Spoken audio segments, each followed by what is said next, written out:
Hello, my friends. I'm Brenda Carroll. I'm a retired clergy and have been a friend of Rachel's since she was a little girl. And I'm delighted to be a part of this journey that you all are on with her. Today, we're going to talk about the Gospel of Luke. You have learned already in your journey through the New Testament that each gospel writer had their own perspective and their own purpose in the way they wrote their particular gospel. You can imagine um, if you were trying to put together a biography or a story um, of something that happened about 70 to 75 years ago. Um, you would hear different perspectives and you would have to choose how to write your storyline. And of course, that's what the gospel writers did. Now, Luke is between 75 and 90 AD, so there's not an exact pinpoint, but um, it's looking backwards and putting this together from those who were with Jesus and those who heard of things that Jesus did and stories that lived on. Luke um, is called in by Paul in a couple of places the beloved physician. And there's some conjecture that that is the Luke who wrote this gospel, the beloved physician who traveled with Paul. Um, Luke is mentioned in Colossians 4:14, in Philemon 24. Um, that doesn't sound right. It must be, yeah, then there's one chapter, so the 24th verse, 2 Timothy 4:11. And mostly in letters that were written during imprisonment. So that particular Luke was imprisoned with Paul some. So we have some conjectures that he is the author, but the full truth is all the authors are anonymous. We can't be exactly sure who wrote them. Um, and I'm going to be looking at my notes while I'm talking with you. Um, one of the important things about Luke is that it's a 2-volume set, and I'm going to refer to the opening of Luke and the opening of Acts. And there's a particular name that's used that gives us the clue that the same person wrote um, Luke and Acts as a 2-volume set. So listen to Luke's purpose in the opening of his book. He says, many people have already applied themselves to the task of compiling an account of the events that have been fulfilled among us. So he's saying there were many attempts that he could draw from, but he wants to write a new one. They used what the original eyewitnesses and servants of the word handed down to us. Now, after having investigated everything carefully from the beginning, I have also decided to write a carefully ordered account for you. It was important for him to say that to his readers, a carefully ordered account. You've already done Mark, and I expect you have. In Mark, everything was immediately. So if that's the way Mark moved his gospel along, so he's talking about one thing, and then you'll see the word immediately, and you go to the next phase. Luke wants to do an orderly account. And here is the important name that we see. I have decided to write a carefully ordered account for you, most honorable Theophilus. I want you to have confidence in the soundness of the instruction you have received. Now, when you turn to the book of Acts in a couple of after the Gospel of John, the Acts of the Apostles starts with that same name, Theophilus. The first scroll I wrote concerned everything Jesus did and taught from the beginning right up to the day when he was taken up into heaven. And then that's where the Acts of the Apostles picks up and gives us a history of the early church. And this same writer, possibly Luke, is continuing to write an orderly account. The word Theophilus means a lover of God or a friend of God. So this some conjecture, some things I've heard through the years from professors and so forth say that Theophilus may have been a code name for somebody who was in a vulnerable position. For example, like maybe they worked for the king, or maybe they worked for um, the Romans, and they had to not let it be known that they were a Christ follower or a believer. And so the letters written to Theophilus, perhaps as a code name. And I just am in the middle of working with my small group through Adam Hamilton's recent study on the Gospel of Luke. And here's what he says about Luke. Luke is not just a biography, it is a gospel meant to confront and deepen the faith of Theophilus,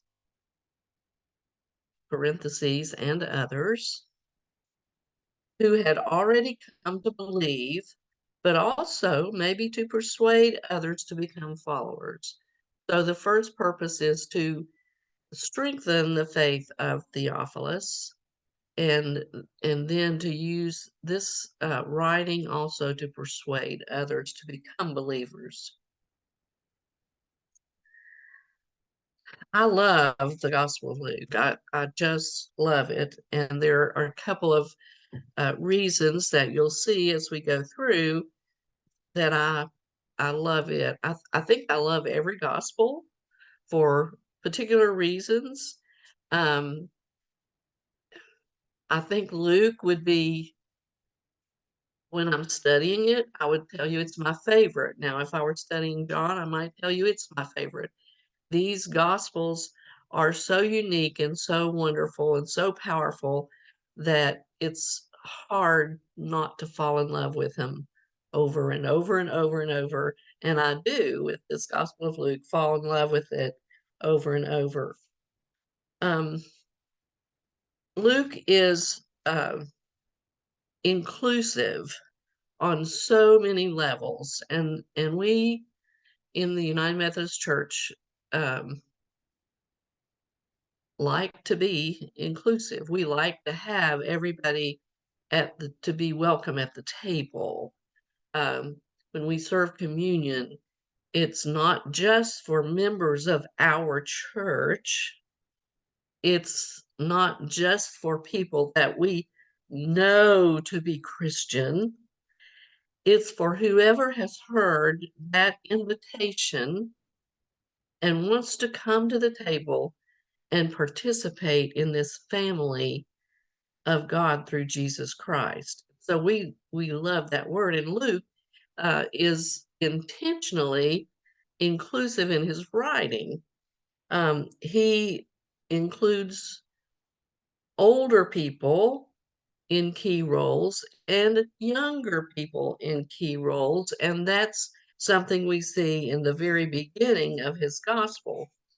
He tells the story of the priest Zechariah and Elizabeth, who were beyond childbearing, who was beyond childbearing age and infertile, and uh, she becomes pregnant with John the Baptist.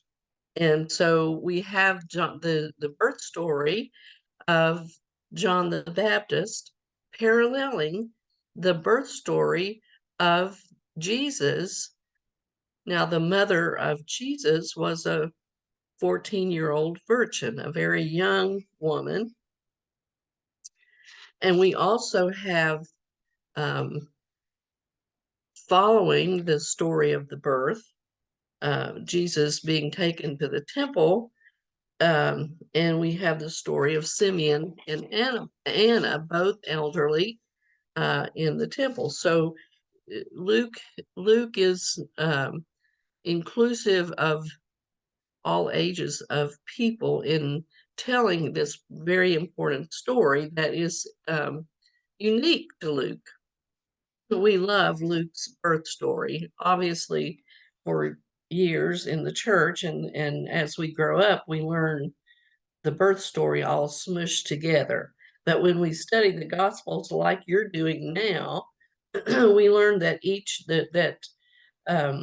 Matthew and Luke have very different birth stories. That John's birth story is kind of a it's not like the other birth stories, and you'll get to that later. But Mark has no birth story. Mark starts Jesus' life at his baptism. So so we have the story of the birth of John the Baptist and Mary, of John the Baptist's parents, and that whole sort of story of conception, and how Zechariah was not able to speak from the time the angel visited until after the birth of John. He was given the name for John and spoke it only after John was born. One of the uh, one of the most important parts of the Gospel of Luke is Mary's visit to Elizabeth while they were both pregnant. And you can imagine the support that they were for each other. Um, Elizabeth being elderly and being with child, and the talk of the community, Mary being a virgin with child, talk of the community, how they must have been drawn to each other as cousins. And Mary sings, called the Magnificat, but this is a reading that is key to one of the themes of Luke. Luke is very intentional about writing how Jesus' ministry touches the lives of those who are lowly, downtrodden, in need of healing. Adam Hamilton, in fact, has named his study Jesus and the Outsiders, Outcasts, and Outlaws. Um, and that all begins to be revealed with the Magnificat. And Mary sings, "With all my heart, I glorify the Lord. In the depths of who I am, I rejoice in God, my Savior. He has looked with favor on the low status of his servant. From now on, everyone will consider me highly favored because the mighty one has done great things for me. Holy is his name. He shows mercy to everyone from one generation to the next who honors him as God. He has shown strength with his arm. He has scattered those with arrogant thoughts and proud inclinations. He has pulled the powerful down from their thrones and lifted up the lowly. He has filled the hungry with good things and sent the rich away empty handed. He has come to the aid of his servant Israel, remembering his mercy, just as he promised to our ancestors. So you hear in there the theme of God preferring, God showing favorites to the lowly. Now, in Hebrew, the word lowly is Amha Arez. Amha Arez, the people of the land, is what that means. And so it could be people of humble means, it could be um, anybody we would consider lowly, those who are pushed down by society or by a community, the poor, the powerless, those struggling with disability or mental illness, those who are non-religious, disreputable, despised, uneducated. Aha Arez, the lowly, included most of the people Luke describes Jesus ministering with. So be aware when you read the Gospel of Luke, uh, be aware of the context, who these people are that Jesus touches, Jesus reaches out to, Jesus sees. Often in the stories, Jesus sees the person when others ignore them. So throughout this gospel, Jesus sees people that others might overlook or wish away or push away. So I think this is one of the reasons I love the Gospel of Luke. I grew up in Russell County in a sort of what some people would call a sharecropper, but we didn't get a share of the crops. My dad was just a farm hand on a huge farm, and so we were the poor, we were the lowly, um, and I guess that makes me feel very drawn to this gospel as I read about person after person after person who was uh, on the margins rather than in the center of life. Those who, for various reasons, be it disability, illness, or whatever, they were on the margins. And the women were on the margins, children were on the margins. In the end of chapter, maybe the end of chapter 15, or shortly thereafter, the children are invited to come near Jesus, and we're invited to be like children. So be aware of that as you read this beautiful and wonderful gospel where the lowly are lifted up. Now, the birth stories are one of the reasons we love Luke, because this is exclusive to Luke, the story of Mary, the story of the journey to Bethlehem, and the birth in the stable where only the lowly would have to give birth, and the story of the most lowly people around, the shepherds, were received the announcement from the angels and came. Who else would want to go to a barn to find a new baby but shepherds?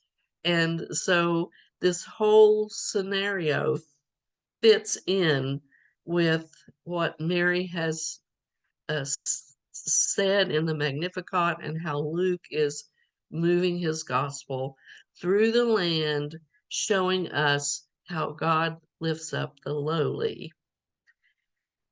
So that is a part of Luke that we cherish. Luke also has that one story about Jesus being taken to the temple when he was 12. No other gospel has that story.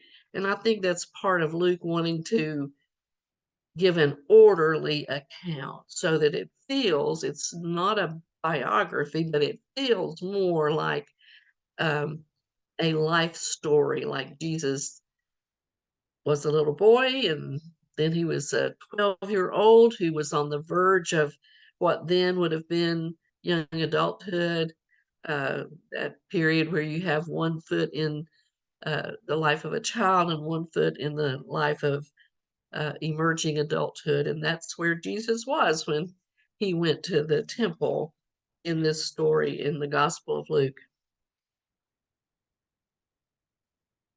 Another thing that I love about Luke is, and this shouldn't surprise you coming from a clergy woman, Luke mentions women by name more often than any of the Gospels mention women by name. So um, they're obviously, I think it's like 11 men for every woman who's named in the scriptures, but Luke mentions women by name more than any other gospel writer and has more stories about women than any other gospel. And women speak more in the Gospel of Luke than in any other gospel. In Luke, and I'm going to read this, Luke 8, 1 through 3.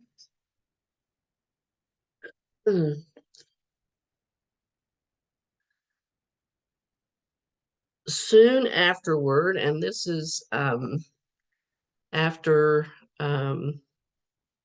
another story we'll talk about in a minute in chapter 7, but at the beginning of chapter 8, soon afterward, Jesus traveled through the cities and villages, preaching and proclaiming the good news of God's kingdom.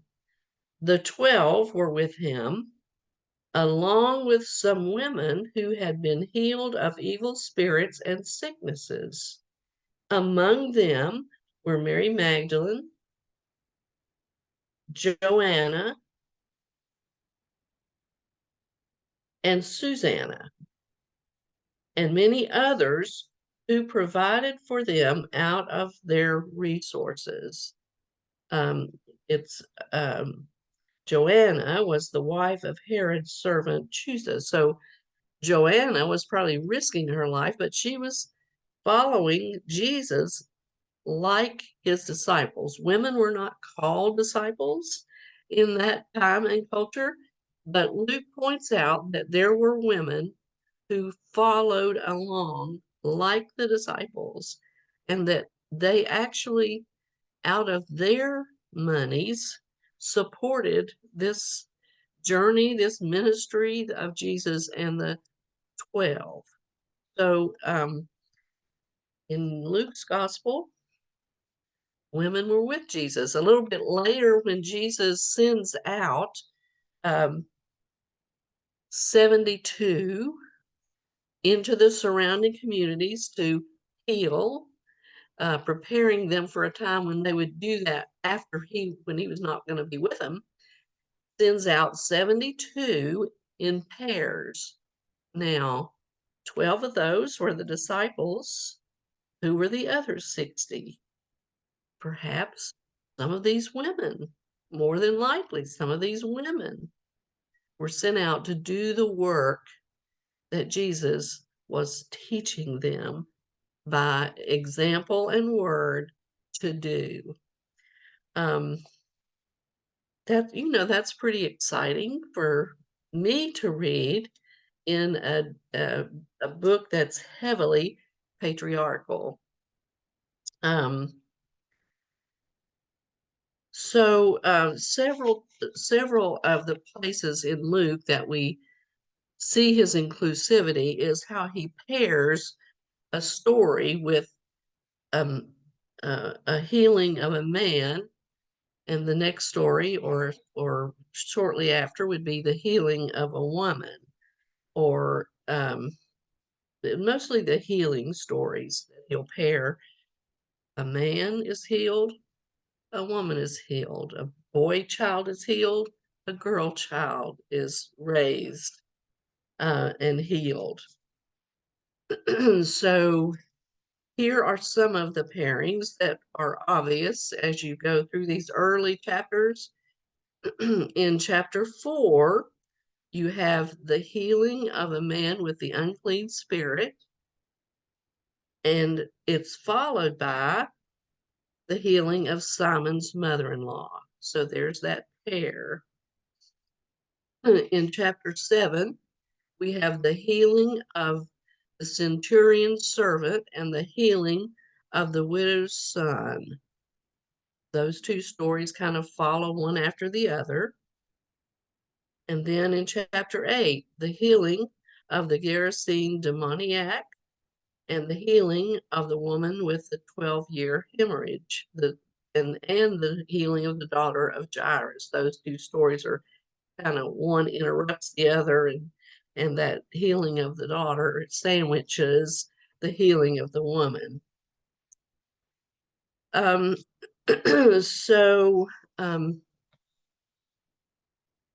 the other thing that I forgot to mention in chapter 4 is that we have another confirmation of the theme of Jesus' work. This goes right along with Mary's Magnificat. We call this Jesus' inaugural sermon. He has been in the wilderness, and we have Luke's version of the temptation story as Jesus is driven into the wilderness after his baptism.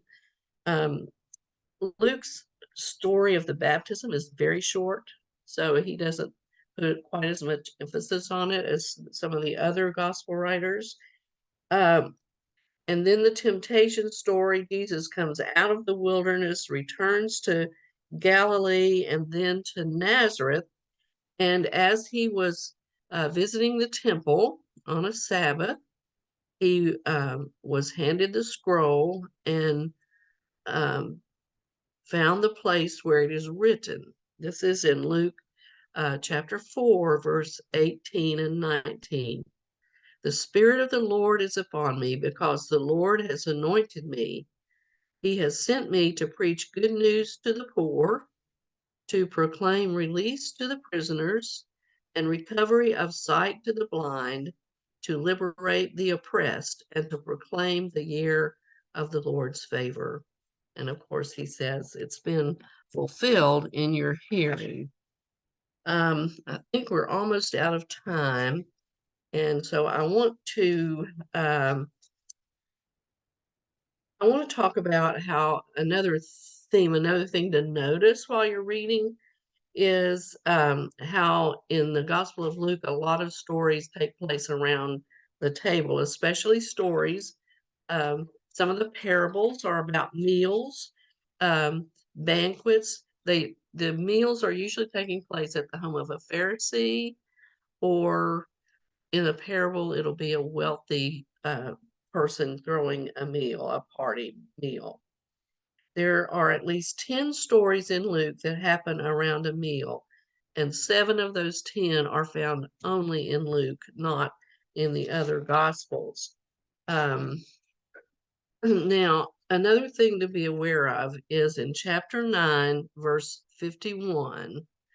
You can circle that in the Gospel of Luke, chapter 9, verse 51 to 53.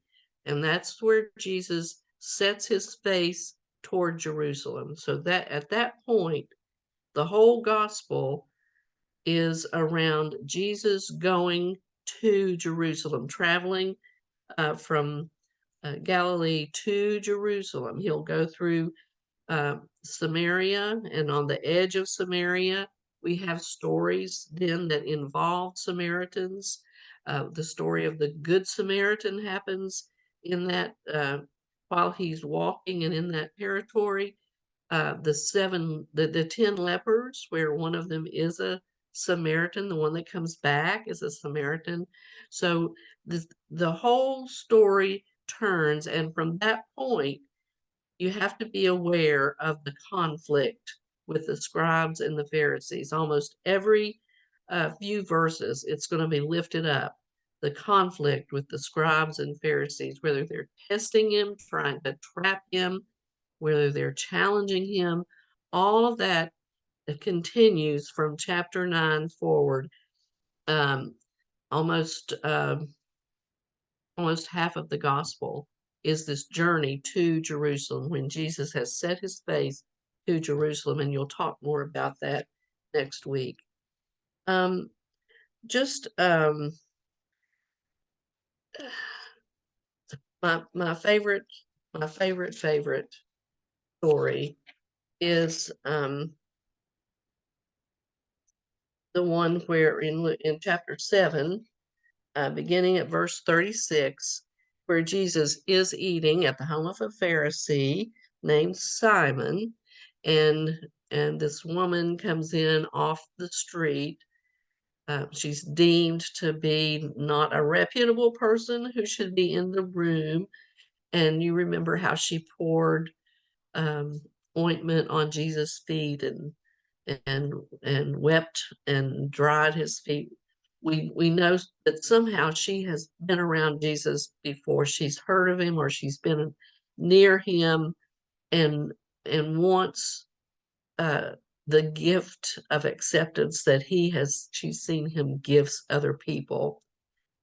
Simon challenges, or is saying, if he knew who and what kind of woman this is, he would not be doing this.